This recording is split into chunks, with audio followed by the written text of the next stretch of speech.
Ahora, ya, muchísimas gracias. Como verán, es la semana 9, ¿no es cierto? Entonces, en esta semana 9, nosotros estábamos hablando de lo que son los gases, los sólidos líquidos. Me gustaría que ustedes escriban en su cuaderno que el día de hoy vamos a hablar sobre gases y sobre líquidos. La diferencia entre los gases es que ellos tienen su fuerza de repulsión bastante grande comparado con la fuerza de atracción. Y en los líquidos, la fuerza de repulsión y atracción está igualada, ¿ya? Entonces, si pasamos a la siguiente diapositiva, eh, ahí sí tendría que, ya, muy bien. Entonces, aquí como verán, es más, la fuerza de cohesión es menor que la fuerza de repulsión, pero hay dos tipos de gases. A ver, miren, si yo hablo del CO2, en el CO2, este CO2 si está a altas presiones, si está el CO2 a altas presiones y altas temperaturas, entonces el CO2 se comporta de forma real.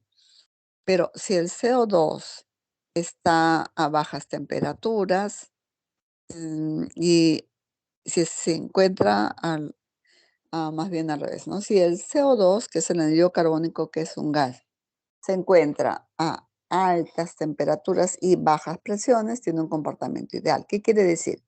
Cuando los gases están a bajas em, presiones, pero altas temperaturas, entonces todos tienen el mismo comportamiento, todos. Pero ¿qué pasa si nosotros sometemos un gas a alta presión?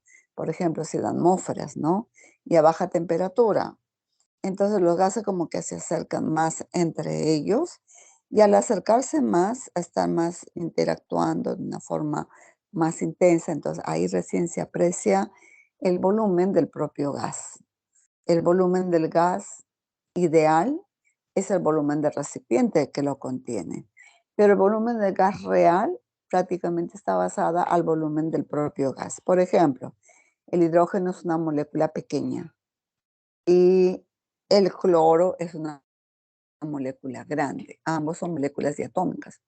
Sin embargo, en este caso, sí, es estudiado como gas ideal, hidrógeno y cloro tendrían el mismo volumen que ocupa el recipiente, pero como gas real no, ahí se vería el propio tamaño de la molécula de hidrógeno pequeña del cloro grande. Y también la fuerza de atracción del cloro sería más alta que del hidrógeno, porque a mayor masa molar la atracción es más alta, ¿no? Eso quiere decir entonces que nosotros a nivel de pre vamos a estudiar 9 leyes de gases ideales. A ver, anoten. Las leyes de la temperatura constante o ley de Boyle, la ley de la presión constante o ley de Charles, la ley del volumen constante o ley de Gay-Lussac, la ley de las combinaciones de la presión, del volumen y la temperatura, la ley de Avogadro para un gas que está a las mismas condiciones, presión y temperatura, lo que cambia son las moles y el volumen. Va 5, ¿no? 6, la ley general de los gases, el famoso pavo ratón. 6. La 7 viene a ser la ley de mezclas, la ley de las presiones totales y parciales, que viene a ser la ley de Dalton. 8 sería la ley de Amagat, que es la ley de los volúmenes de mezcla, y 9 es la ley de Graham. O sea, vamos a tener que ver 9 leyes de los gases ideales.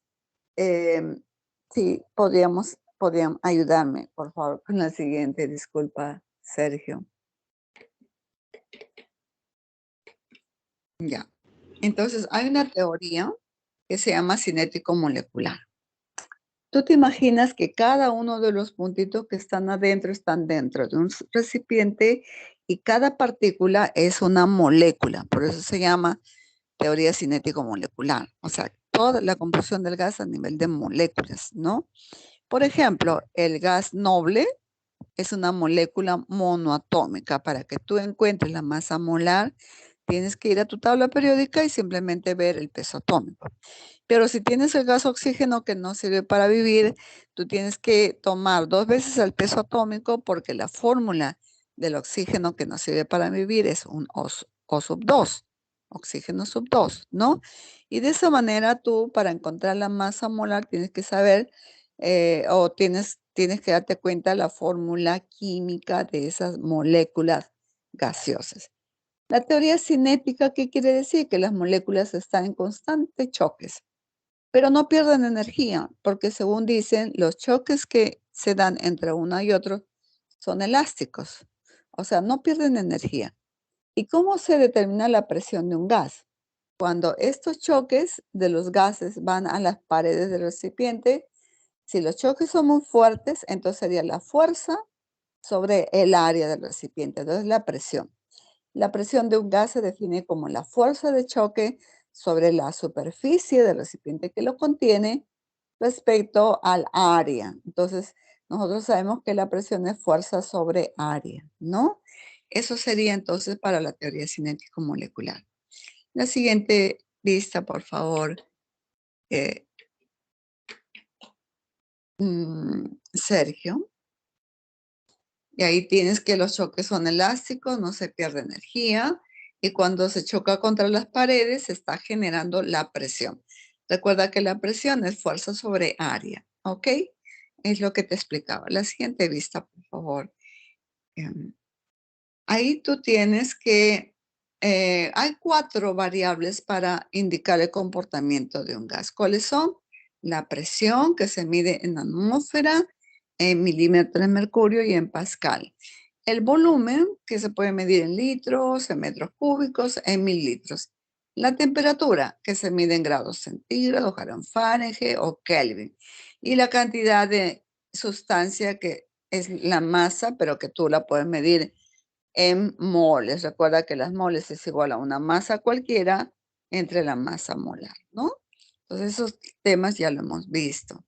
Si fueras tan amable, por favor, la siguiente vista. Ya, ahora, pero fíjate, la presión del aire de la atmósfera, ¿cómo se toma? La presión del aire se mide con un barómetro. El equipo para medir la presión del aire es un barómetro. Esto lo construyó Torricelli. Entonces, él se ideó una fuente que contenía mercurio y le puso un tubo en un volteado. Entonces, el tubo, según la distancia o lugar donde le llevaba, dejaba un vacío en la parte superior. El tubo era de 80 centímetros. Entonces, por ejemplo, cuando estamos en Lima, ese tubo mide 76 centímetros y luego tiene un vacío adentro, ¿no? De 4 centímetros. Entonces dice que la fuerza del aire que hay en Lima es de 76 centímetros, midiendo en milímetros de 760 milímetros de mercurio. Quizás no sabías, pero la presión máxima de la Tierra es una atmósfera o 760 milímetros de mercurio o 1,01 por 10 a la 5 pascal. Ya, fíjate. Entonces, con esta, tú puedes decir que la máxima presión que hay es a 0 metros sobre el nivel del mar. Lima está a 0 metros sobre el nivel del mar. Y es la masa de aire que ejerce presión sobre la superficie de la Tierra. Depende en qué lugar estás. Esa masa de aire, desde luego, es jalada por una gravedad que está dentro de la Tierra. Pero, ¿qué pasa si te vas al monte Everest? Si te vas al monte Everest hay menos masa de aire. Entonces, si en Lima la presión atmosférica es una atmósfera, el monte Everest, que tiene menos masa de aire, que está a 8.000, más de 8.000 metros sobre el nivel del mar, la presión es 0,4 atmósferas. Entonces, te das cuenta que cada vez que estás más altura a más altura, la presión baja porque hay menos masa de aire. Las personas que viajan a la sierra, por ejemplo, si viajan a Huancayo, Cerro de Pasco, si están mal del corazón, no pueden viajar, porque como le falta oxígeno, se le puede dar un infarto. Entonces, ahí porque hay menos masa de aire, hay menos presión atmosférica, ¿no? Ahí este dibujo te quiere decir que cuando estás a 0 metros sobre el nivel del mar, la presión de una atmósfera. Cuando estás más arriba, en un terreno donde, por ejemplo, en Puno, es 0,83 atmósferas. Cada vez, y en el Monte Everest, 0,4 atmósferas. ¿Con qué se mide la presión atmosférica del aire que está abierto? Con el barómetro, barómetro con B. La siguiente, por favor, Sergio. Ay, Sergio, en realidad te agradezco mucho. Te agradezco mucho tu apoyo. Entonces, pero sin embargo, aquí tienes el barómetro que te hablaba, que tiene un tubo invertido y la fuente era de mercurio. Y si tú lo llevas a la sierra, por ejemplo, este mercurio disminuye más hacia abajo porque hay menos masa de aire.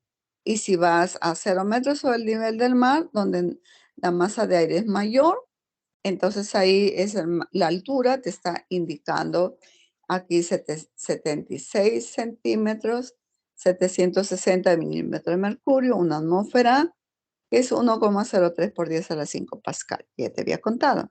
La siguiente diapositiva, por favor, estimado Sergio. Yo creo que voy a resetear esto. Mm.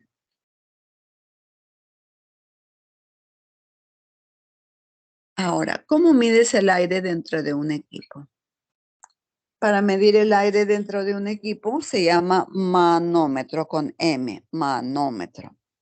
Cuando el aire está dentro de un recipiente, tú lo mides con un manómetro. Un manómetro es un equipo que tiene una forma de U y hay dos manómetros. El de la izquierda es un manómetro cerrado y el de la derecha es un manómetro abierto. El de la izquierda, ¿tú cómo mides la presión? Solamente midiendo la altura del desnivel del mercurio, porque este tubo tiene mercurio. Entonces, cuando tú abres la válvula del gas, el mercurio se desplaza hacia la derecha y esa distancia entre el mercurio que está en el brazo izquierdo con el brazo derecho, esa es la altura y esa es la presión del gas. ¿Qué pasa con un manómetro abierto? En el caso de un manómetro abierto, tú tienes aquí, por ejemplo, una altura, pero esta altura es del desplazamiento del gas que sale dentro de este valor hacia afuera. Sin embargo, eso tiene relación con la presión también, como el tubo está abierto a la derecha, es también la influencia del gas que entra. Entonces, ahí dices que la presión del gas sería igual a la presión de, en este caso, de la altura, más la presión, en este caso, barométrica. O sea, tienes que hacer una suma o una diferencia. Cuando la presión es mayor que la presión atmosférica, entonces sería la presión barométrica más la presión de este gas que está en función a la altura, ¿no? Muy bien, entonces aquí con el manómetro cerrado no hay problema. Con el manómetro cerrado se mide aquí en forma directa, pero con el manómetro abierto, si el mercurio se desplaza más hacia la derecha, quiere decir que la presión del gas es mayor. Entonces, cuando tú quieres calcular la presión del gas, le dices, esta es la presión manométrica, que es la que ejerce a través del tubo abierto, más la presión del gas que está en la diferencia de alturas, ¿no? Entonces sería, la presión del gas sería la presión manométrica más esta diferencia de altura. Ok, continuamos, por favor, Sergio, muchas gracias. Estoy reseteando mi computadora, espero que para no preocupar mucho a Sergio voy a tener que estar haciendo cambios en mi laptop. Bueno, pero entonces vamos a empezar con las primeras leyes. A ver, si tú revisas este cuadro, aquí está todo. Las leyes básicas de los gases ideales son tres. ¿Cuáles son? La ley de isotermas o ley de Boyle. ¿Por qué se le dice isotermas o ley de Boyle? Porque la temperatura es constante. Entonces, si la masa del gas es constante, la variable sería temperatura. Si la temperatura es constante, entonces la variable sería presión y volumen. Pero la única ley que es inversamente proporcional es la ley de Boyle, que quiere decir que a la misma temperatura, si tú aumentas la presión, el volumen disminuye. Por ejemplo, tú dices, tengo un gas que está a una presión de una atmósfera y está ocupando un volumen de 4 litros. Entonces dices, pero ¿qué pasaría si este mismo gas yo le aumento la presión 4 veces, o sea, 4 atmósferas? La pregunta es, ¿cuál sería el volumen? O sea, sin hacer muchos cálculos, tú dices 1 litro. ¿Qué quiere decir? Que cuando tú cuadruplicas la presión de ese gas, el volumen disminuye en 4 veces. ¿Y cómo lo sé matemáticamente? Porque la presión por el volumen es igual a una constante. Y si la presión era una atmósfera y el volumen era 4 litros, ¿cuánto es 1 por 4? 4. Para el nuevo cambio se tiene que mantener 4. Si yo la presión la aumenté a 4 atmósferas, obviamente para que siga siendo 4, el volumen tiene que ser 1 litro. Es una relación inversa. Ahora, en la ley de las isóbaras, que quiere decir presión constante, las variables son volumen y temperatura, pero esas son directas. Si tú aumentas temperatura, aumenta volumen. Si tú disminuyes temperatura, disminuye volumen. Pero hay algo muy importante. El volumen es proporcional con la temperatura absoluta, no con la relativa. Si tú tienes, por ejemplo, un gas tiene un volumen de 10 litros a la temperatura de 100 Kelvin. Y si tú le duplicas a 200 Kelvin, el gas tendrá 200 litros, porque eso se cumple solamente si es a temperatura absoluta.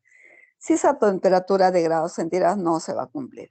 No se va a cumplir. Solamente se cumple cuando la temperatura está dada en Kelvin, ¿no? Muy bien. Y para terminar, para la ley de las isócaras o la ley de Gay-Lussac, aquí tú dices el volumen es constante. El volumen es constante. ¿Y quiénes son las variables? La presión, la temperatura. ¿Y cómo varían? Directamente proporcional. Directamente proporcional. ¿Qué quiere decir esto? Que cuando tú aumentas la temperatura, aumenta la presión. En un incendio, por ejemplo, los bomberos lo primero que se preocupan es sacar el balón de gas, cubrirlo con una frazada mojada para que se baje la temperatura. Porque si no cuidan ese balón de gas y en el incendio la temperatura aumenta por dentro, si aumenta la temperatura, la presión del gas está aumentando y puede llegar un momento que genere una explosión, o sea, se rompa, la válvula se desconecte, salga disparado y peor todavía, es como una bomba de tiempo, ¿no? Estas son las 3 leyes de los gases ideales. Por favor, Sergio, no sé si te puedes ir a las preguntas de casa. Ah, no, perdón, los ejercicios finales, no, los que están al final, los finales. Después de terminar la clase hay unos ejercicios finales. No, los que están al final, hay una diapositiva. Esa, la primera pregunta. Si le puedes dar clic en Enter, ponle Enter, por favor, a esa diapositiva. Ya, voy a resolver con todos ustedes la primera pregunta, ¿no? Son los ejercicios que es obligatorio que debamos resolverles. A ver, ¿qué dice la pregunta? Vamos a leer todos juntos para contestar y así avanzar la clase, ¿no? Ya que esto nos ha demorado un poco. Si le haces clic, por favor, para que salga la pregunta. Ah, sale toda completa, ¿no? Bueno, pero lo vamos a ver. La teoría cinético-molecular de los gases es un modelo que permite simplificar el estudio de los gases y considera un gas formado por un conjunto de moléculas que se mueven libremente a través del espacio, ¿no? Eso ya les he explicado. Con respecto a dicha teoría, seleccione la alternativa con el enunciado correcto. A ver, dice, entre las moléculas de un gas ideal se consideran la fuerza de atracción. No. Para que un gas sea ideal, que está sometido a bajas presiones y altas temperaturas, esas moléculas están bien distantes. Entonces, si están bien distantes, la fuerza de atracción es nula. No se considera. No se considera la fuerza de atracción, tampoco se considera el volumen propio de la molécula. No se considera. Muy bien. La segunda dice, durante los choques entre las moléculas de un gas ideal, ¿se libera energía? No se libera energía, porque habíamos dicho que los choques son elásticos. Es como un elástico, se choca y regresa nuevamente. O sea, no gasta energía. Por lo tanto, esto es incorrecto. ¿El volumen de un gas ideal es igual a la suma del volumen de las moléculas? No. No, no, no. Si yo tuviera, por ejemplo, 1 litro de cloro, 1 litro de nitrógeno, 1 litro de anhídrido carbónico, no interesa quién tiene molécula grande o chiquita, porque un gas ideal, entonces el volumen viene a ser solamente el volumen del recipiente que lo contiene. El volumen de ese gas sería 1 litro. Muy bien. En la alternativa de la presión del gas ideal se produce cuando las moléculas chocan entre sí. No, no, no, no, no. Eh, Se produce cuando las moléculas chocan con el recipiente que lo contiene. Esa fuerza de repulsión con las paredes del recipiente que están en función de un área, entonces ahí ese choque. Si es más suave, la presión es menor. Si el choque es más alto, cuando tú aumentas temperatura, por ejemplo, cuando el volumen es constante, entonces aumenta la presión. Entonces, esto es incorrecto. Un gas tiene un comportamiento ideal a baja presión y altas temperaturas, correcto. Entonces, para que apliquemos las 9 leyes que ya te mencioné, hay que saber que estamos hablando de los gases ideales. Cuando tú quieras hablar de gases reales, entonces las fórmulas estas que estamos usando no sirven, porque para los gases reales tienes que saber el tamaño de la molécula, tienes que ver las fuerzas de atracción, porque las moléculas estarían más juntas con respecto a las moléculas que están en el estado ideal. Muy bien. Si pasamos a la segunda pregunta, por favor, Sergio.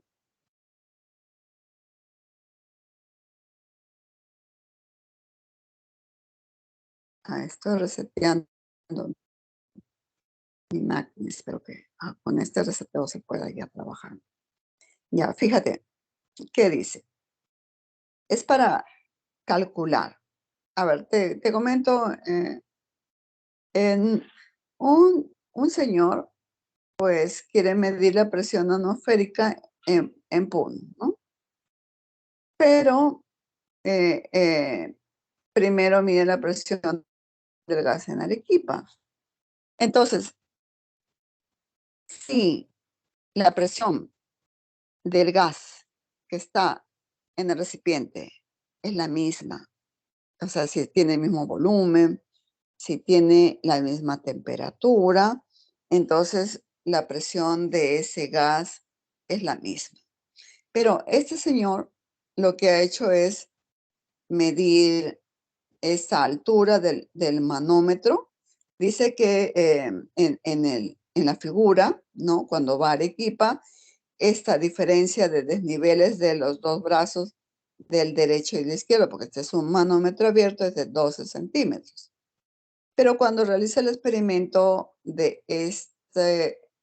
este dispositivo y con la misma cantidad de gas en Puno, el manómetro indica una altura de 21 centímetros, ¿no? Entonces, sabiendo que la presión atmosférica en Arequipa es 590 milímetros de mercurio, y considerando que las mediciones se han realizado a la misma temperatura en ambos lugares, determina la presión atmosférica en Puno. O sea, te están dando los datos de Arequipa, pero te están pidiendo los datos de, de la, de la presión en Puno, ¿no? Entonces, cuando tú ves el primer cuadro que está con azulito, que claro, yo lo preparo para activarlo, pero ahora no se puede activar, ¿no? Entonces, tú dices, el experimento en Arequipa, a ver, revisemos los datos. Aquí nos dice que el tubo mide 12 centímetros, ¿no? Pero en milímetros convirtiendo sería 120 milímetros de mercurio. Y la presión del gas, como sabes, ya te había explicado, es la presión, en este caso, la presión del gas es mayor porque el bracito de la derecha está más hacia la parte, o sea, el mercurio está más hacia la parte derecha. Entonces sería una sumatoria. ¿Qué sería? La presión de la diferencia y la presión atmosférica.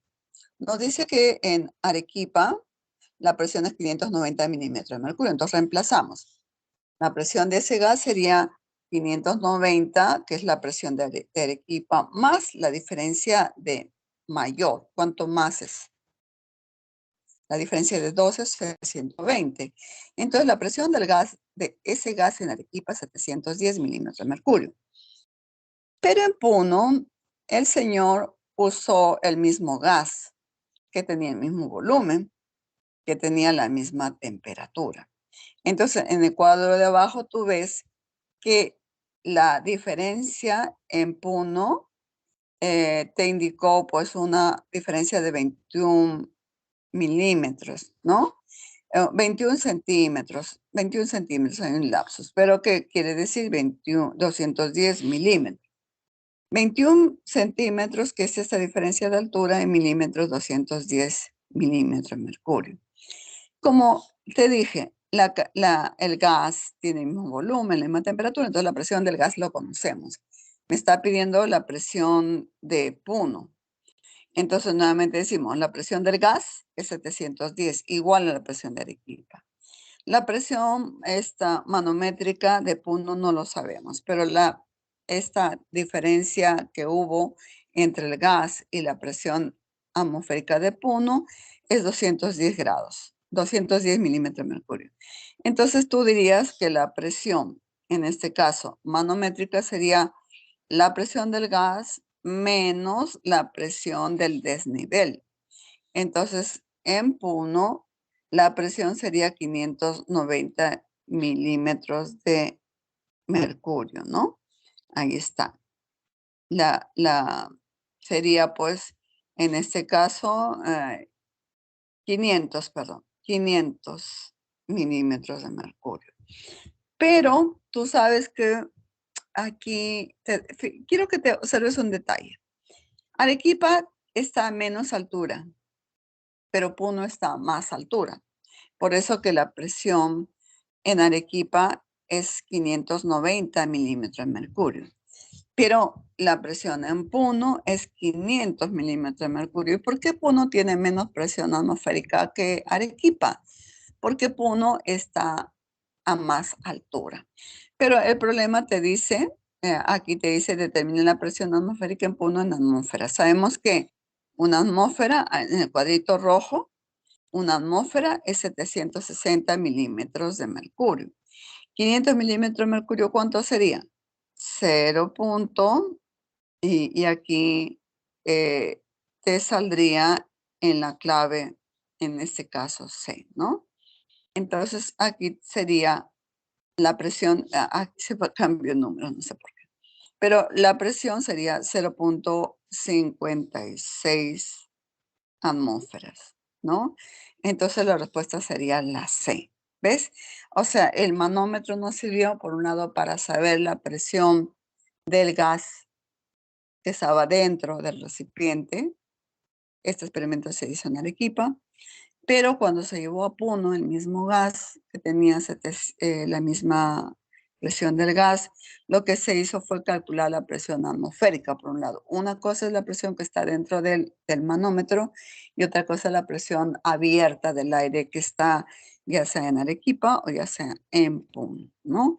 Con esa pregunta, aquí los 3 cuadros me dicen, primero calculo en Arequipa la presión del gas. Y para Puno, aquí en el cuadro azul, aquí me equivoqué, debía haber puesto el experimento en Puno. Entonces, como es 21 centímetros, aquí la presión del gas, yo estaría más bien encontrando la presión manométrica, ¿no? Recuerda que la presión del gas es la presión manométrica más esa diferencia de desnivel cuando los gases tienen mayor presión que la propia presión atmosférica. Muy bien, vamos a pasar entonces a la pregunta 3. Ya, en la pregunta 3,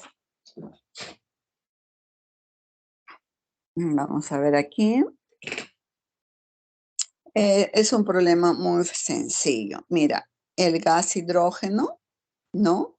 Que lo usan para estos globos, para estos viajes al espacio. Entonces es para que también Hay otras aplicaciones que el hidrógeno es un gas muy empleado en los viajes en el espacio y es empleado para producir el agua necesaria para los astronautas, ¿no? Dicho gas puede producir mediante el proceso cloroalcalí, que consiste en la electrolisis del agua de mar. En un laboratorio de investigación se lleva a cabo el proceso cloroalcalí y se recolecta 1 litro de gas hidrógeno. Tenemos el volumen 1 y tenemos la presión 1, ¿no? Dice, luego se traslada por seguridad a temperatura constante a un recipiente de 4 litros. Al respecto, determina la presión de gas en milímetros de mercurio en el nuevo recipiente. O sea, que aquí, esta es la ley de las isotermas o ley de Boyle. Entonces, vamos a los datos. ¿Cuáles son las condiciones ideales iniciales? Dice presión 1 atmósfera, que es igual a 700 milímetros de mercurio.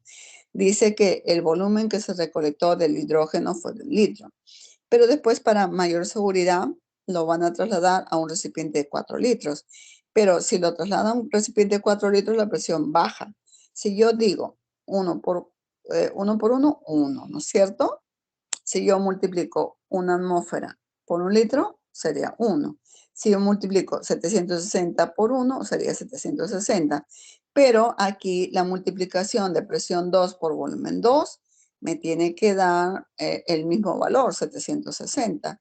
Entonces la presión sería la cuarta parte de esta. Si yo expando el volumen en 4 veces, entonces la presión disminuye a la cuarta parte, ¿no? Entonces la ley de Boyle, esa es la ecuación. Presión 1 por volumen 1 es igual a presión 2 por volumen 2. En la multiplicación, presión 1 por volumen 1 sería 760 y para presión 2 por volumen 2 sería 760. Pero si tú quieres, reemplaza presión 1, 760. El volumen 1 es 1 litro. La presión 2 es la incógnita y el volumen, en este caso 2, sería 4 litros. Despejando sería 760 por 1 entre 4, ¿ves? Te dije la cuarta parte. Si tú el volumen aumentas en 4 veces, la presión se disminuye a la cuarta parte. Por eso que la respuesta aquí es la clave B de bueno, 190 milímetros de mercurio. Muy bien. Entonces, fíjate, aquí en este pequeño problema hemos aplicado la ley de Boyle o la ley de las temperaturas constantes, ¿no? Vamos al siguiente problema, por favor, Sergio. Agradezco de corazón. Mire, estoy reseteando mi computadora y no está tomando un tiempo. Ya pronto espero que pueda activarse esta plataforma. Mira, aquí muchos científicos, antes de conocer las leyes, hacían experimentos. Por ejemplo, tú ves a la derecha un científico que estaba midiendo en grados centígrados. ¿Y qué cosa estaba midiendo? Tú en el lado de las ordenadas, en el eje de las X, tienes la temperatura en grados centígrados, ¿no? Pero en el eje de la Y, en el eje de las verticales, que son estas son las abscisas y estas son las verticales, ¿no? Tienes la presión. Entonces, las variables son presión y temperatura. Si las variables son presión y temperatura, ¿cuál es la constante? El volumen. Entonces, si la temperatura es constante, se llama la ley de las isotermas. Si la presión es constante, se llama la ley de las isóbaras, de barómetros, ¿no? Pero si el volumen es constante, se llama la ley de las isócaras. Este gráfico nos representa la ley de las isócaras. ¿Cómo lo sé? Porque aquí me están dando cómo varía la presión con respecto a la temperatura. Si tú ves en el gráfico inferior, para una temperatura de 127 hay una presión 2. Para una temperatura de 27 hay una presión 1. O sea, fíjate que cuando tú aumentas la temperatura, aumenta la presión. Y este es, pero aquí no lo trabajaron con la temperatura absoluta, sino con la temperatura relativa de grados centígrados. Entonces, aquí te dice, el comportamiento de una muestra de gas puede describirse con 4 variables, que ya lo sabemos, ¿no? Son presión, volumen, temperatura y cantidad de sustancia. Para conocer la relación entre dichas variables y el comportamiento de los gases, se realizaron una serie de experimentos de los cuales se determinaron las leyes empíricas. Estas son leyes empíricas. Dichas leyes se definen con ecuaciones y gráficos. Por ejemplo, se tiene la siguiente gráfica que ya te demostré. Dice, ¿la gráfica corresponde a un proceso isobárico? No, no, falso. ¿Por qué? Es isocórico, porque aquí si varía la temperatura, varía la presión. Volumen constante, ¿no? Muy bien. Ahora, cuando la temperatura es 400 Kelvin, la presión es 267, vamos a calcular. Entonces, aquí la temperatura 1 te dice 27 grados, pero tienes que convertirlo a Kelvin. Tú sabes que convertirlo 1 grado centígrado a Kelvin tienes que sumar 273. ¿Cuánto es 273 más 27? 300 Kelvin. O sea, a 300 Kelvin tienes una presión. La presión son 2 atmósferas. Ahí dice 2 atmósferas, ¿no? Muy bien, anota los datos. Entonces dice 300 Kelvin es 2 atmósferas. Pero cuando tú tienes aquí 127 grados centígrados, le sumas 273 y ahora tú tienes 300 Kelvin. Si en este caso de 127 más 273 serían 400 Kelvin. Pero si tú tuvieras aquí, dice,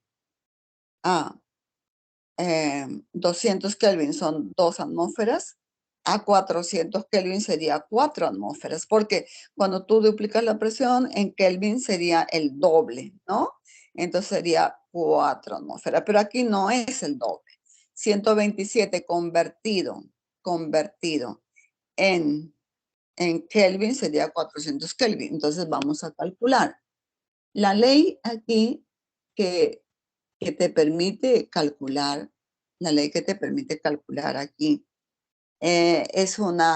dice, la presión es proporcional a la temperatura absoluta, pero cuando tú lo pones a una igualdad, es presión sobre temperatura es igual a una presión 1 sobre temperatura 1 es igual a una presión 2 sobre temperatura 2, ¿no? Y en la última, la 3, si la temperatura aumenta de 27 a 54, o sea, la temperatura 1 es 27 más 273, sería pues 300.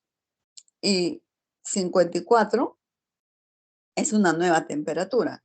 ¿La presión se duplica? No, aquí sería falso, porque si dijera, si la temperatura aumenta de 27 Kelvin hasta 54 Kelvin, la presión se duplica, sí, porque la ley está basada en la temperatura absoluta, no en la temperatura relativa. Entonces tendríamos un verdadero, no, un falso, porque no es isobárica, sino es isocórica. Tendríamos un verdadero, porque si el cálculo me da 267, y tendríamos aquí un falso.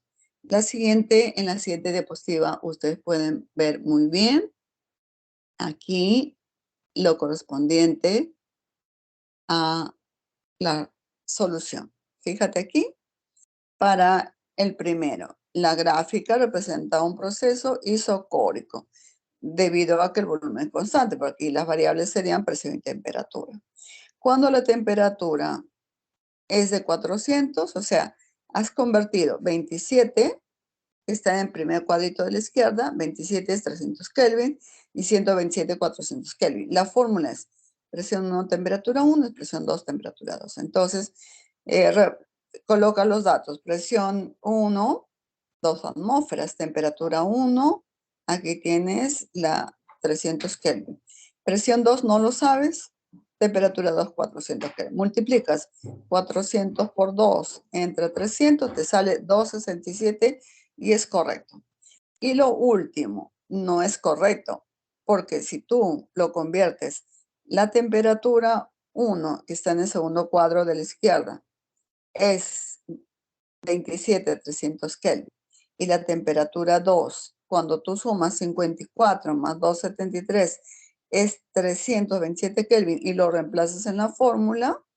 Si la presión aquí era 2 atmósferas, cuando tú aquí llega a 327 es 2,18 y no es el doble de 2. Por lo tanto, demostrado. Eso se duplicaría siempre y cuando los valores que te dan son valores que están, en este caso, en temperatura absoluta, ¿no? Son valores que están en temperatura absoluta. Muy bien.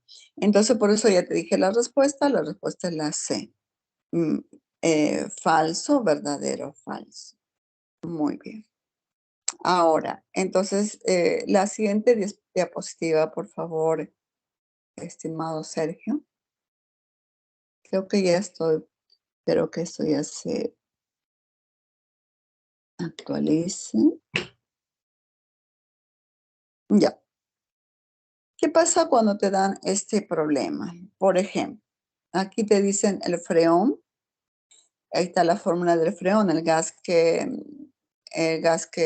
ha provocado la destrucción de la capa de ozono, que está prohibido su uso, ¿no? Pero que lo usaron como refrigerante en congeladores domésticos.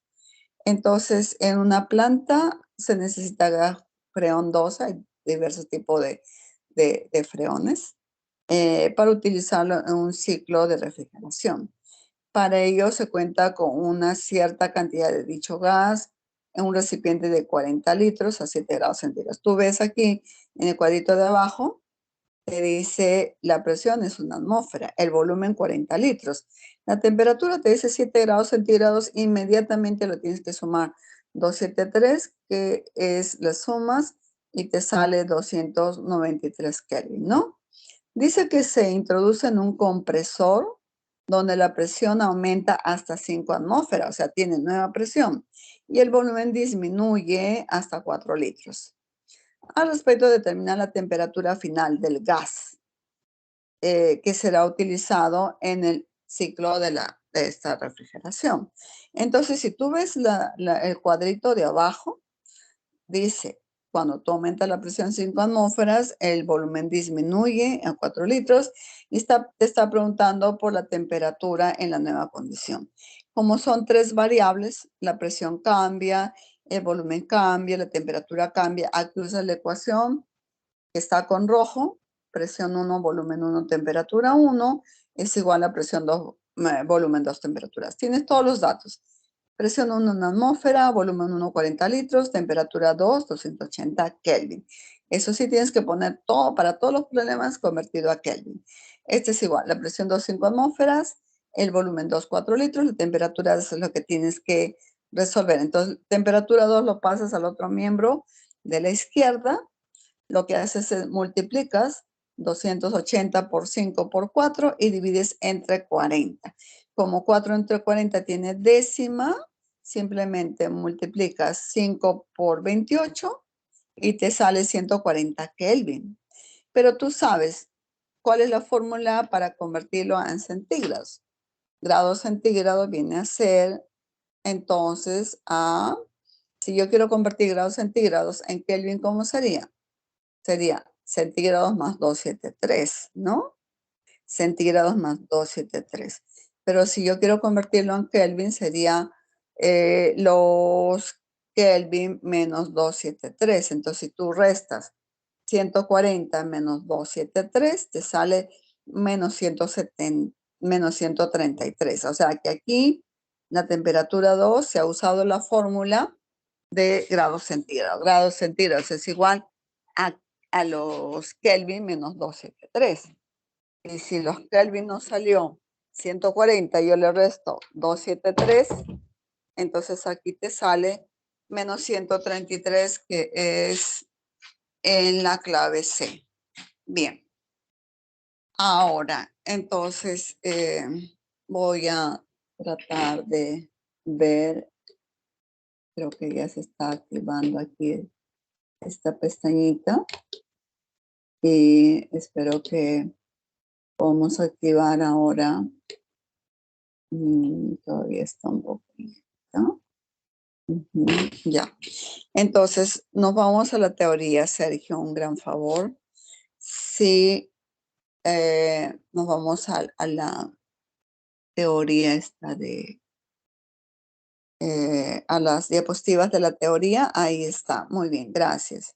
Entonces, fíjate aquí, para repasar, la ley de Boyle te dice que cuando tú, por ejemplo, tienes una relación inversamente proporcional, cuando tú bajas el volumen, aumenta la presión. Cuando tú aumentas la presión, disminuye el volumen.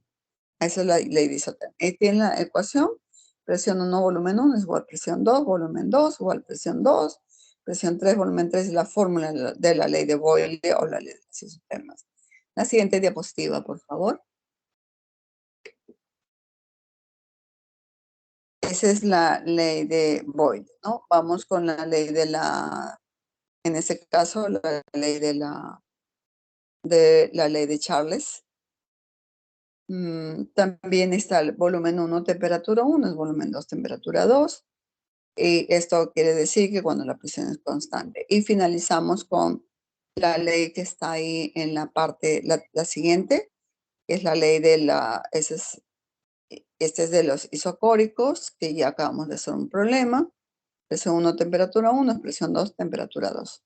Recuerda que esto se aumenta la presión, aumenta la temperatura cuando el volumen es constante. Si nos vamos a la siguiente, de esta no pasamos esta y la otra, por favor, para seguir avanzando. Entonces, esta es la tercera combinación. Presión 1, volumen 1. Cuando la temperatura 1 es igual a la temperatura 2, está la fórmula de la ley de Boyle, ¿no? A temperatura constante. Ahora, la siguiente diapositiva. Estamos revisando y hemos hecho aquí la hipótesis de Avogadro, ¿qué dice? Dice que si los gases están a la misma presión y a la misma temperatura, o sea que cuando ya es constante la presión y la temperatura, los volúmenes son proporcionales a las moles. Por ejemplo, yo tengo una mol de gas que está en 20 litros. Si son 2 moles, estaría 40 litros. Si son 3 moles, estarían 60 litros. O sea que Boyle dice que las moles son proporcionales a los volúmenes, ¿no? Eso es lo que nos está diciendo. Ya, la siguiente es la combinación, la siguiente diapositiva. Es la combinación de las leyes. En la siguiente diapositiva vamos a tener esta, perfecto. Ahí está. ¿Qué pasa cuando tú tienes 4 variables? O sea, tienes presión, varías volumen, varías temperatura, entonces tienes el famoso pavo ratón. Este pavo ratón, prácticamente te sirve para varias cosas, porque tú sabes que la presión eh, pues puedes despejar y sabes que si tú quieres calcular la presión nueva, sería moles de gas RT entre volumen. El R es un valor universal que se usa para todos los gases ideales. Lo puedes hacer, un minuto, por favor. Ya. Mm. Mm.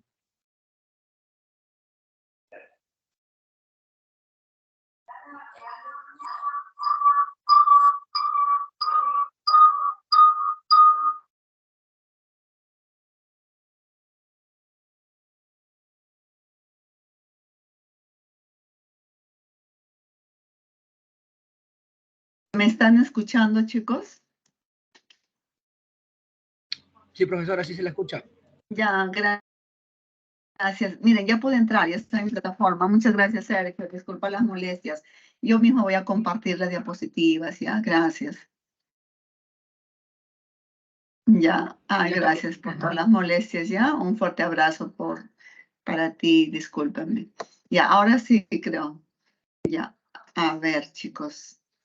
Espero que se desactivó. Un minuto, por favor, porque el PPT yo lo tenía integrado, pero porque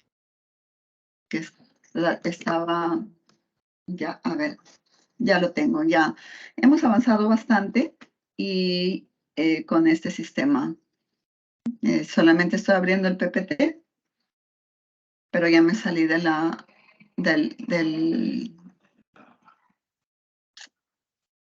ya salí de mi, no, estoy tratando de abrir el PPT, pero está un poco, ay, mejor lo hubiera abierto primero.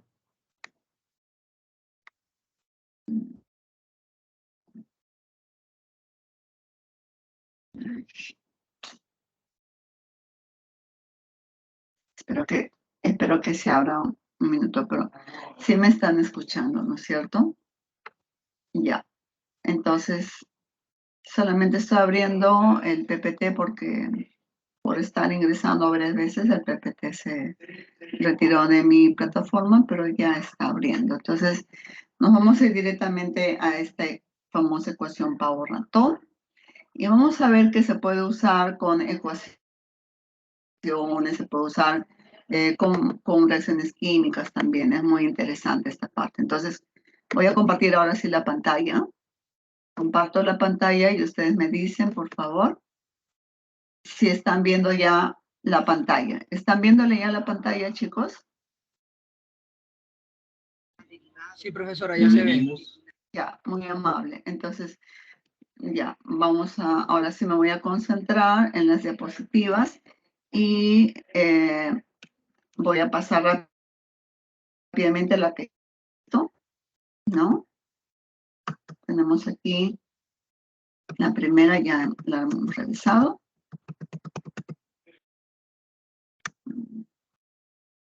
Ya hemos visto todo esto, teoría de cinética molecular. Ya tenemos todo esto. Ya hemos visto el barómetro. Nos sirve para medir el aire de la atmósfera. El manómetro para cualquier gas que está dentro de un recipiente, ¿no? Y las leyes ya lo hemos visto. También ya sabemos que el isobárico es cuando la presión es constante, isocórico es cuando el volumen es constante, y tenemos aquí la combinación de las tres leyes: presión 1, volumen 1, temperatura 1, presión 2, volumen 2, temperatura 2. Tenemos la ley de Avogadro. Estábamos ya viendo que el volumen es proporcional a las moles. Aquí nos hemos quedado, ¿no? Aquí vamos a ver que las moles siempre se calcula dividiendo una masa cualquiera entre la masa molar, ¿no?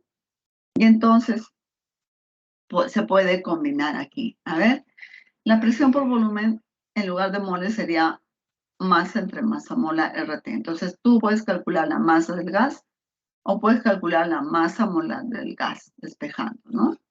¿Qué más? También puedes agrupar y decir la presión por la masa molar es la masa del gas RT entre el volumen. Pero sabes que la masa entre el volumen es la densidad. Por lo tanto, entonces también puedes calcular la masa molar del gas. Esta presión lo pones abajo, ¿no?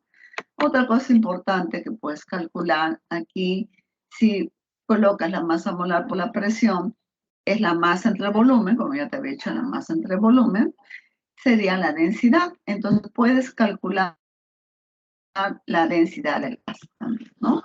La densidad del gas sería igual, entonces, a la presión por la masa molar entre RT, ¿no? Ahora, entonces, sabes que la densidad, cuanto más presión tienes y más masa molar, hay más densidad. Cuanto más temperatura tienes, es menos densidad. Y el R es la constante universal de los gases, ¿no? Ahora, vamos a ver las mezclas de los gases. El aire es una mezcla que tiene nitrógeno, oxígeno, argón, entre otros, ¿no? Y el gas natural, que es el gas que se explota para combustibles, tiene propano, tiene butano, entre otros gases. Entonces, aquí entra la ley de Dalton, que dice que cuando yo tengo tres recipientes que están a la misma presión y al mismo volumen, cuando le agrego a otro recipiente que está en el mismo volumen y la misma temperatura, las presiones se suman. Entonces, si yo tengo aquí una presión de una atmósfera, tengo aquí 2 y tengo 3, sería la presión total de la mezcla, sería la suma de las presiones de cada uno de ellos. Eso dice la ley de Dalton. Entonces, la ley de Dalton dice que la presión total que ejerce una mezcla de gases sería la presión de A más la presión de B más la presión de C. La presión parcial viene a ser la presión de cada gas, ¿ok? Entonces se calcula, a ver, si yo calculo PV es igual a nRT, a ver, digo, presión por volumen es igual a nRT, y tengo aquí, le despejo aquí el volumen, como el volumen es el mismo, entonces digo, la presión del gas 1, las moles del gas 1 por RT entre el volumen. Para la presión del gas 2 sería las moles del gas 2 por RT entre el volumen y la presión 3 N3RT. Entonces al final tú puedes en este caso calcular la presión parcial de cada gas, ¿no? La presión del gas 1 más la presión del gas 2 más la presión del gas 3 te da la presión total. Y las presiones parciales, entonces, de cada gas sería presión parcial del gas I, sería la fracción molar del gas I entre la presión total, ¿no? Donde el número de moles, el número del gas I es entre el número de moles de toda la mezcla, es la fracción molar de ese gas. Ahora lo vamos a ver. Entonces, una fracción molar viene a ser, en este caso, las moles de ese gas, de un solo gas, entre las moles de la suma de todos los gases. Y cuando hablamos de los volúmenes, igual. Si yo tengo aquí una mezcla de gas A, B y C, que se encuentran separados, como si estuvieran separados, a la misma presión y temperatura, entonces también los volúmenes se suman, ¿no? Es lo mismo, la ley de Amaga dice que el volumen total en una mezcla de volumen de A, volumen de B y volumen de C. Y el volumen de cada gas vendría a ser pues la fracción molar por la presión total. Entonces, aquí el volumen de un gas se puede calcular como la fracción molar de ese gas por el volumen total, ¿no?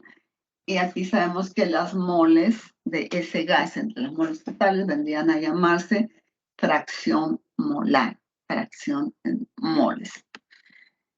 Bueno, ahora nosotros tenemos la difusión para terminar el estado gaseoso. Si nosotros tenemos aquí el gas de hidrógeno y el gas oxígeno, están separados por una válvula y abrimos la válvula, aquí vemos que el oxígeno ingresa con menos velocidad porque hay menos moléculas en el recipiente que está a la izquierda. Pero el hidrógeno ingresa con más cantidad. Fíjate que al principio aquí tienes el balón de hidrógeno y el balón de oxígeno. Tú abres la válvula y el hidrógeno ingresa, mayor número de moléculas entran al otro recipiente. Al final todos se juntan. ¿Qué te quiere decir? Que la velocidad de difusión del hidrógeno es mayor que la velocidad del oxígeno. ¿Por qué? Porque existe la ley de Graham. La ley de Graham, la ley de la difusión quiere decir la ley de la introducción en un recipiente. Pero efusión quiere decir que cuando ya un huequito a este recipiente, el gas se escapa. Efusión quiere decir un proceso de salida. Difusión, un proceso de ingresar.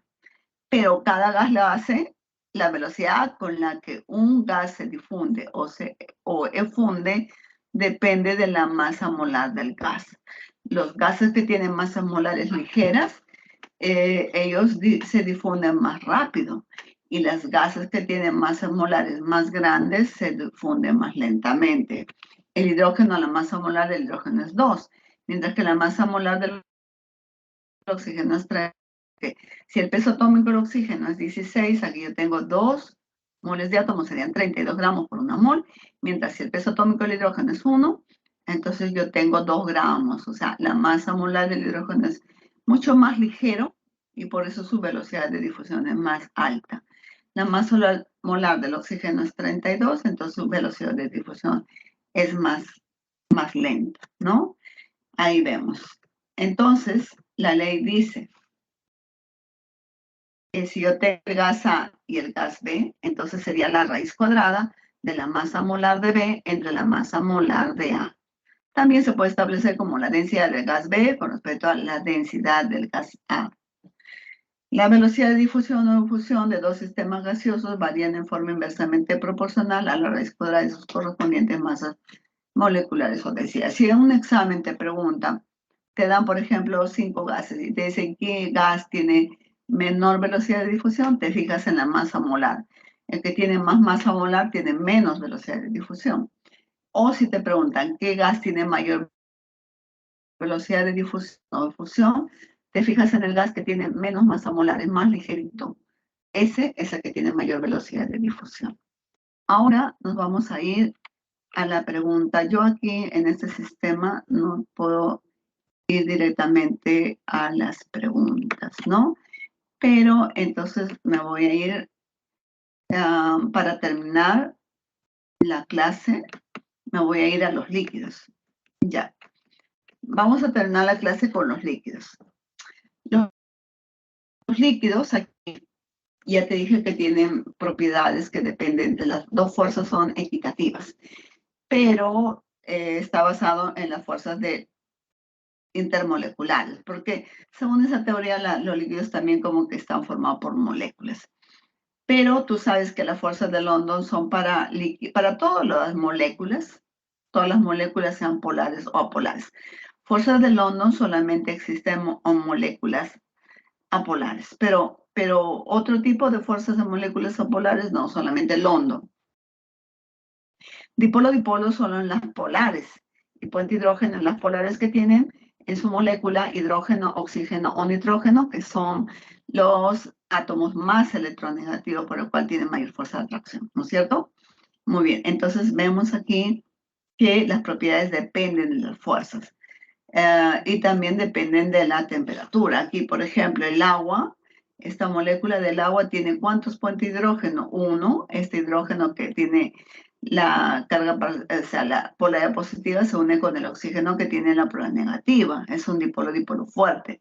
Este oxígeno se une con la parte hidrógeno del otro molécula de agua. Este oxígeno con la parte positiva de la otra molécula del agua y esta parte que es el extremo negativo con los hidrógenos. Entonces, como la polaridad del oxígeno es negativa porque es más electronegativo, sirve para unir hasta 4 moléculas de agua.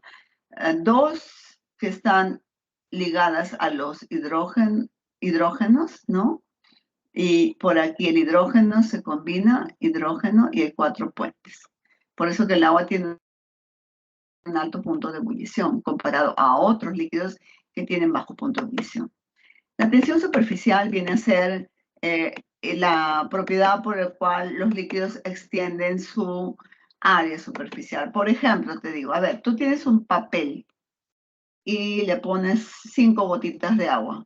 Esas 5 gotitas de agua no se van a quedar en el papel, se extienden y mojan el papel. Quiere decir que el agua tiene una energía en el ambiente para extender la superficie del líquido. Entonces, por eso que el papel se moja. Pero a ver, ponle 4 gotitas de mercurio y así tú lo aplastes con una espátula. El mercurio, a pesar que es líquido, no va a mojar el papel. Entonces dices, ¿quién tiene mayor tensión superficial? El mercurio. Si lo comparo con el agua, el mercurio tiene mayor tensión superficial, mayor energía para expandir su superficie. Entonces, ¿y por qué el mercurio tendrá mayor tensión superficial que el agua? Porque el mercurio tiene enlace químico. Recuerda, el enlace es mucho más fuerte que la fuerza intermolecular. Pero si tú aumentas la temperatura, estas moléculas que están uniéndose, por ejemplo, las moléculas de agua por puentes de hidrógeno, cuando tú aumentas la temperatura, entonces aumenta la energía cinética en la superficie. Si aumenta la energía cinética, las moléculas como que se separan más, entonces debilitan las fuerzas. Cuando tú aumentas la temperatura, debilita la fuerza. Si la tensión depende de la fuerza, si la fuerza es alta, la tensión es alta. Pero si aumenta la temperatura, la fuerza baja. Y si la fuerza baja, la tensión superficial también disminuye, ¿no? Ya. Otra propiedad de los líquidos, la viscosidad. ¿Quién es más viscoso? Aquí tenemos el último vasito.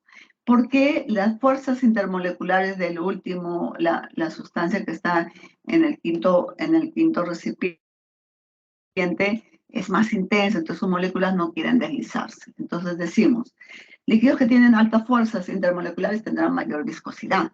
La viscosidad es la resistencia que tiene el líquido para trasladarse de un lugar a otro. Por ejemplo, quien es menos viscoso es el primer vaso, más fluido, ¿no? Quien es más viscoso y tiene mayor resistencia a fluir es el último vaso, es menos fluido, ¿no? Entonces decimos que la viscosidad es la resistencia que tiene un líquido a fluir. Por lo tanto, ¿cómo influyen las fuerzas intermoleculares? Si la fuerza intermolecular es alta, la viscosidad es alta. Pero ¿qué pasa, por ejemplo, con la miel de abeja en invierno? Se hace como sólida, ¿no? Y si tú quieres que se haga más fluida, quieres debilitar la fuerza, tienes que calentar. Cuando tú calientas, se hace más fluido, o sea que disminuye la viscosidad. Cuando aumentas la temperatura, la viscosidad disminuye, ¿no? Aquí está.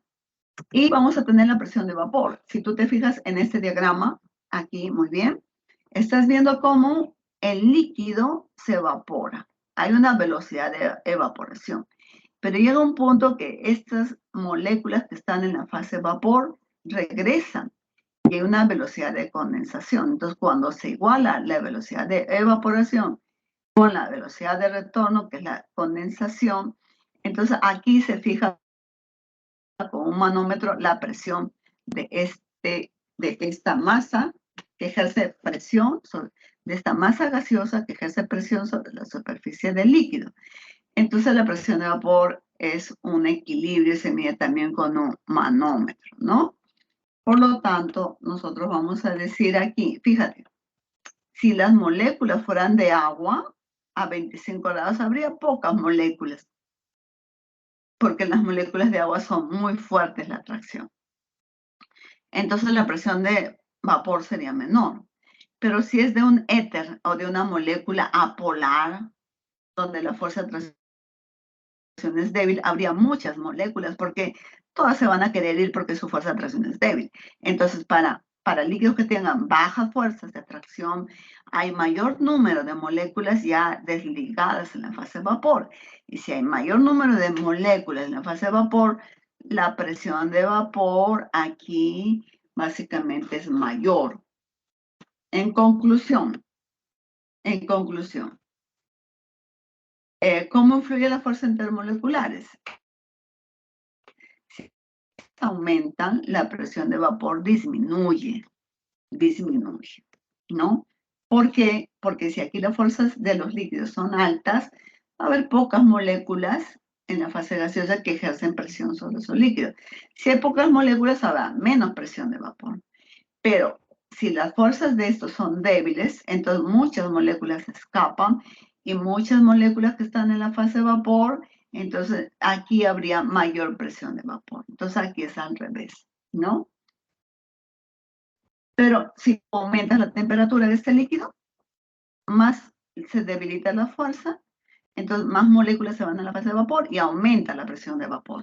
Entonces cuando tú aumentas la temperatura, aumenta la presión de vapor. Fíjate. Muy bien. Y fíjate aquí, por ejemplo, en el éter a una atmósfera de presión. Entonces, a una atmósfera de presión, la temperatura aquí es muy baja, 34,6 grados centígrados, porque el éter tiene una fuerza de atracción débil. Si tú tienes agua, el punto de ebullición del agua es 100, es bastante alta porque su fuerza de atracción es muy alta. Y para el mercurio es mucho más alta todavía, 357 grados, ¿no? O sea, es muy alta. Entonces quiere decir que el enlace químico es mucho más fuerte, entonces hay menos fase gaseosa que ejercerá presión de vapor y que estarían sujetas a la temperatura, ¿no? Entonces, por ejemplo, aquí tenemos la temperatura de evaporación y la temperatura de ebullición. A 20 grados centígrados, la presión de vapor aquí es menor que la presión externa. Pero a 100 grados centígrados, ¿qué pasa con la presión de vapor? Cuando tú calientes el agua, la presión de vapor de esta igual a la presión atmosférica. Y si la presión es 760 milímetros de mercurio, una atmósfera en Lima, el agua hierve a 100. Porque para que esta agua tenga una atmósfera de presión o 760, hay que calentarla a 100. Entonces yo digo, el punto de ebullición es una temperatura a la cual la presión de vapor esta, de este líquido se iguala a la presión externa. Por eso, por ejemplo, si tú te vas a Puno, la presión en Puno es menor. Entonces el agua se calienta a menor temperatura y empieza a hervir. Por eso que en Puno, si tú quieres, por ejemplo, cocinar una menestra, te demora todo un día, porque la temperatura es menor. Pero en Lima, la menestra se puede cocinar en 1 hora. Pero si tú llevas una olla de presión a Puno o lo haces en Lima, esa menestra se cocina en minutos. Vamos a ponerle 10 minutos. ¿Por qué? Porque el agua está hirviendo a más temperatura. ¿Y por qué el agua hierve a más temperatura? Porque está aumentando una presión externa.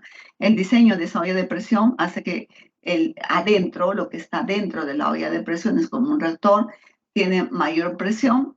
Y entonces, si hay mayor presión, entonces este líquido va a hervir a mayor temperatura. Recuerda, mayor presión externa, mayor temperatura de ebullición. O sea que el punto de ebullición depende de si está sometido a qué presión externa, ¿no? Por lo que, si las fuerzas intermoleculares son muy altas, el punto de ebullición también es alto, es alto. Si las fuerzas intermoleculares son bajas, el punto de ebullición es bajo. Si la presión externa es alta, entonces el punto de ebullición también es mayor, ¿no? En la olla de presión, el agua hierve a más temperatura. Así está la relación. Ahora sí, ya vimos la pregunta 1, ya vimos la pregunta 2, ya vimos la pregunta 3, ya hemos resuelto la pregunta 4. Vamos a ver la pregunta 5 también. Era una ecuación de combinación. Vamos a la pregunta 6. Fíjate, aquí la pregunta 6, tenemos 10 minutos para terminar. Entonces, en la pregunta 6, tenemos aquí la aplicación de PV-NRT. Aquí tenemos el volumen en este problema, que ya no nos alcanza el tiempo a leer, son 34 metros cúbicos. Pero aquí, esos 34 metros cúbicos en litros son 34.000 litros. ¿Por qué? Porque 1 metro cúbico es 1.000 litros. La presión nos dan 0,41 atmósferas, la temperatura es 67, pero tienes que sumarle 273, 340 atmósferas, el R 0.082. Te están pidiendo la masa, pero yo sé que debo usar PV-NRT, pero tengo la presión, tengo el volumen, tengo el R, tengo el T. Voy a ir por las moles. Moles sería presión, volumen, R y T. ¿Por qué usé este 0,082? Porque la presión me está dando en atmósferas, ¿no? Simplifico y me sale 500 moles. Pero no me están pidiendo moles, sino me están pidiendo masa. Pero sabemos que las moles es igual a la masa entre la masa molar. Entonces, cuando yo despejo la masa, sería moles por masa molar. 500 moles. ¿Y cuánto es la masa molar? En este caso del SO2, 64. Aquí tienes 64, ¿no? Azufre 32, dos oxígenos 32, 64. Entonces, multiplicando te da 32.000 gramos. Pero te dice aquí, yo quiero que me des en kilogramos. Entonces tienes la clave, la D, ¿no? Ahí está. Aquí simplemente era aplicar PBNRT, saber las moles y luego las moles, multiplicarla por masa molar de cada mol y tener la respuesta en la clave D. Vamos a la pregunta 7. La pregunta 7 tiene que ver con aquí tú tienes el aire está conformado por nitrógeno, oxígeno, CO2, agua. Este es su porcentaje en molar, ¿no? Si tú sumas te da 100. 78,6, 20,9, 0,04 y 0,46. Y en los alvéolos, cuando nosotros inhalamos, entonces tenemos este aire que entra a nuestros pulmones. Si tú sumas nitrógeno, esta es la presión con la que entra a los alvéolos, 569, oxígeno 104, CO2 40, agua 47. Si tú sumas todo, es 760 milímetros de mercurio. Una persona que vive en la costa, en Lima, el aire que ingresa a sus pulmones estaría correspondiendo a esta composición y a esta presión, ¿no?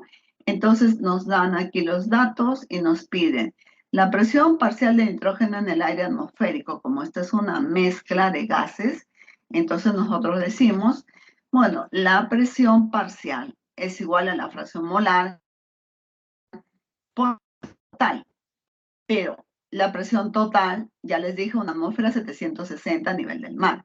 La fracción molar, buscamos aquí el nitrógeno es 78,6%, pero las fracciones siempre suman la unidad. Esto está en porcentaje, en peso.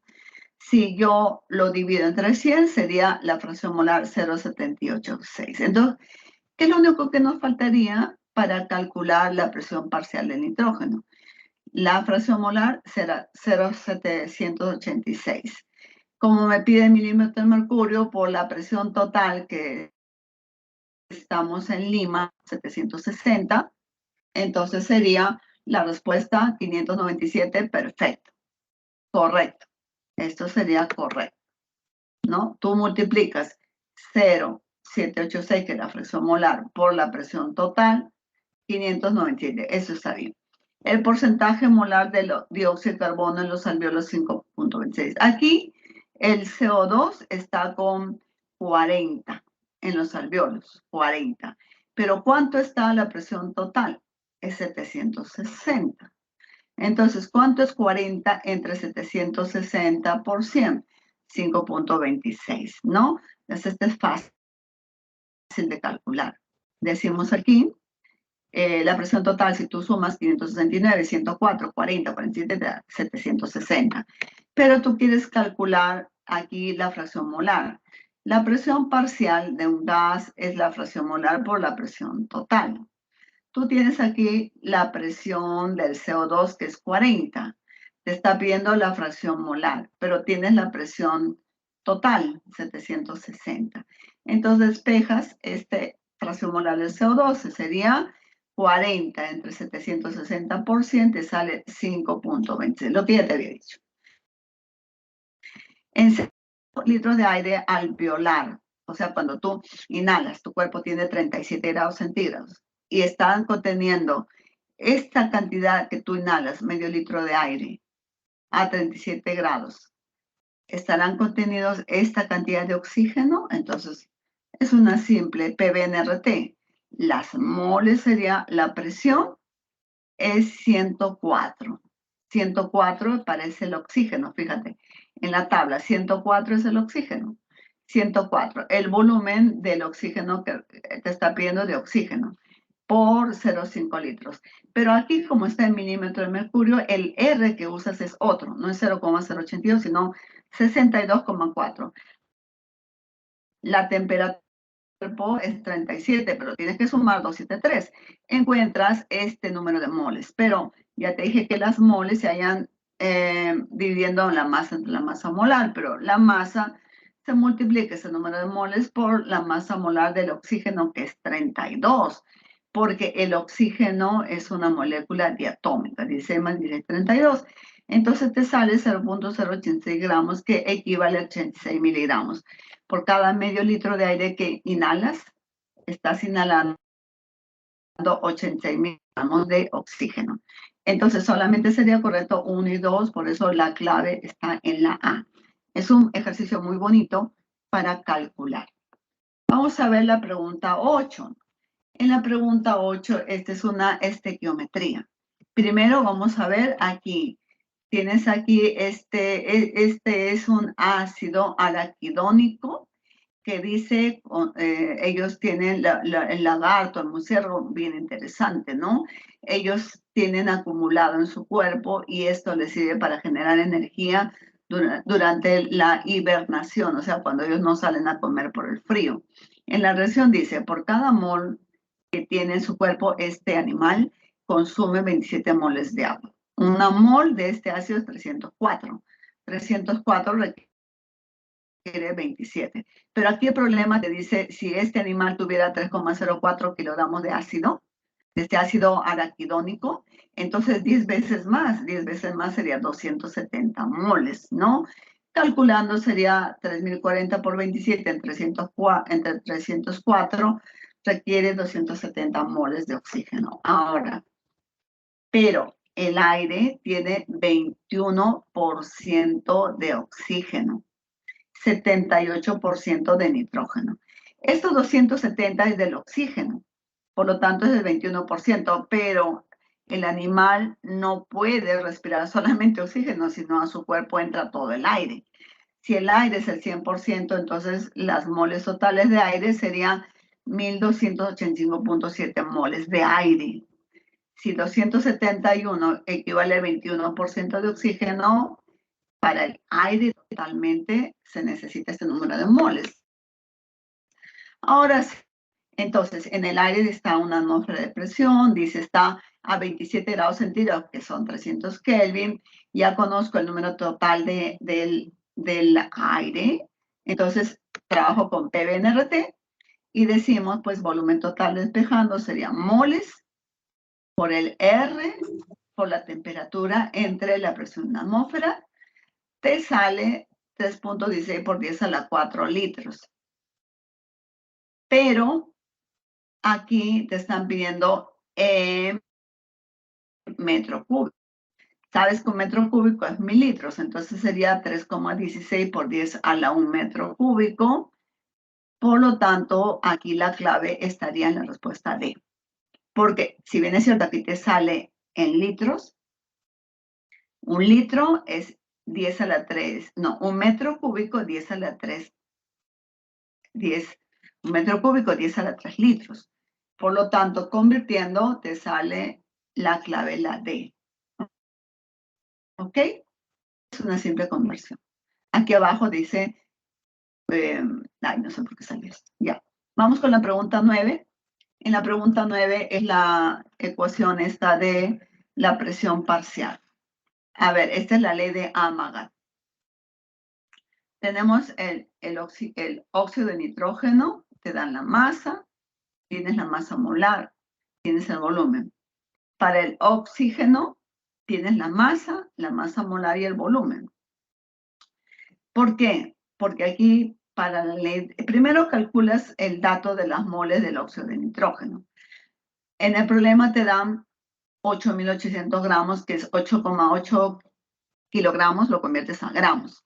Lo divides entre la masa molar y las moles de óxido de nitrógeno. Pero te dice, según Avogadro, para Avogadro, sabes que el volumen del gas A entre las moles del gas A es el volumen del gas B entre las moles del gas B. Dice que todos ellos tienen cada uno 5 metros cúbicos. Entonces aquí tienes 5 metros cúbicos, 5 metros cúbicos. Y como tienes aquí 200 moles del óxido de nitrógeno, entonces para el oxígeno las moles serán también 200 moles. Entonces, te piden calcular la masa del oxígeno en kilogramos. Tú dices, como yo tengo 200 moles también de oxígeno, ¿Cuánto es una mol de oxígeno? 32. Sería 6.400 gramos. En kilogramos sería 6,4. Estaría en la C o en la E. Pero te dicen la fracción molar. Las moles totales serían 400. Pero si me piden la fracción molar del óxido de nitrógeno, el óxido nitroso, sería las moles del óxido nitroso entre las moles totales, sería 0,5. En porcentaje, multiplicado por 100, sería 50%. Por lo tanto, en este caso sería la respuesta C. Por la ley de Avogadro, el volumen de ambos óxidos son del óxido y del oxígeno, y las moles son iguales, pero la masa es diferente, ¿no? Porque cada gas es diferente. Y en la fracción molar del óxido de nitrógeno es 0,5. Y la fracción molar del oxígeno también es 0,5, porque sería 200 entre 400. La fracción molar no tiene unidades. Para terminar, esta es la pregunta de los líquidos. A ver, aquí tenemos London es más débil.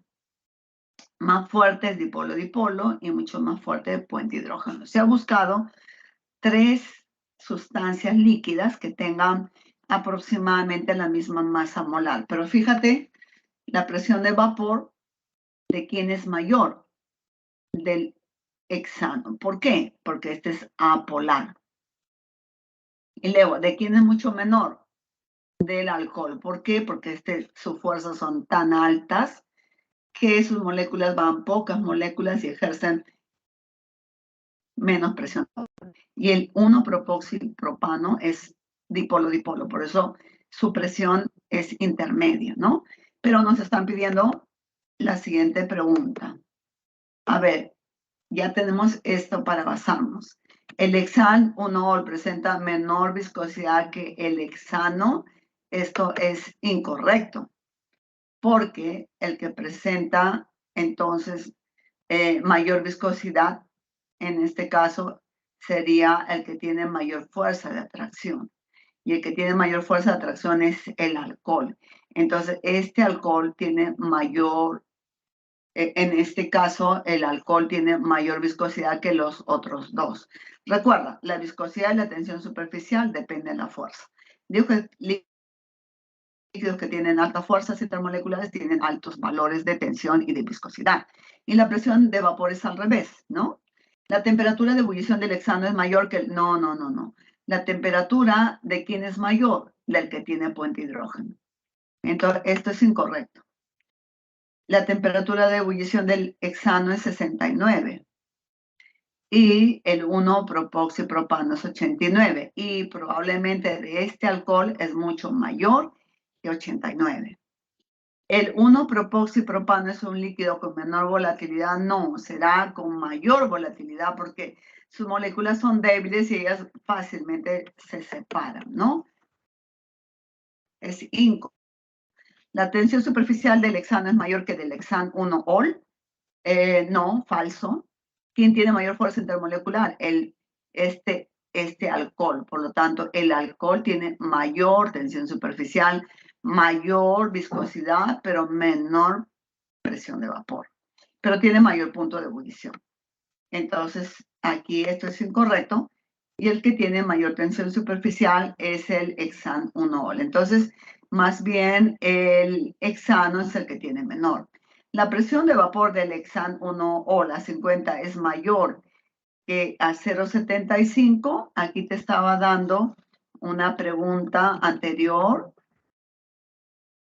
que decía que aquí a 20 grados centígrados este es 0,75. Pero cuando le aumentas la temperatura, la presión se hace más de 0,75, por lo tanto, esto es correcto. Entonces, lo correcto es la alternativa E.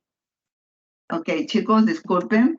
Y ahora tenemos los ejercicios propuestos. Disculpen, por favor, este impasse y ahora los dejo. Y espero la próxima reforzar un poco más o ustedes ya tienen las vistas. Muchas gracias por su atención. Me despido entonces. Y gracias, gracias. Estoy muy agradecida. Ustedes son lo máximo, chicos. Este año les va a ir súper bien, súper bien. Gracias a ustedes por apoyarme. Gracias. Nos vemos. Disfruten sus minutos de recreo.